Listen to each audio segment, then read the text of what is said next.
Taste the Daily. திரு கனிமொழி அவர்களே, அண்ணா திமுக அலுவலகம் சென்னையில் தான் இருக்கின்றது. உங்களுக்கு சந்தேகம் இருந்தால் தாராளமாக வந்து பார்த்து விட்டு செல்லலாம்.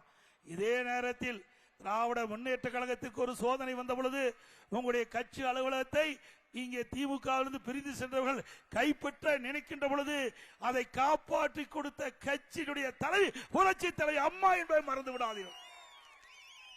திமுக ரெண்டா போச்சு, ரெண்டா பிளந்து கிடந்தது. கருணாநிதி தடுமையாறி கொண்டிருந்தார். அப்பொழுது அதை பிரிந்து சென்றவர்கள் திராவிட முன்னேற்ற கழக கட்சி அலுவலகத்தை கைப்பற்ற நினைத்தார்கள்.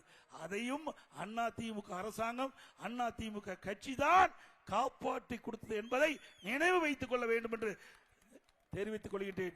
எப்பொழுதும் அனைத்து இந்திய அண்ணா திராவிட முன்னேற்ற கழகம் மற்றவருக்கு உதவி செய்துதான் பழக்கம், மற்றவருக்கு உதவி செய்துதான் பழக்கம். மக்களுக்காக இருந்தாலும் சரி, மற்ற கட்சிக்காக இருந்தாலும் சரி.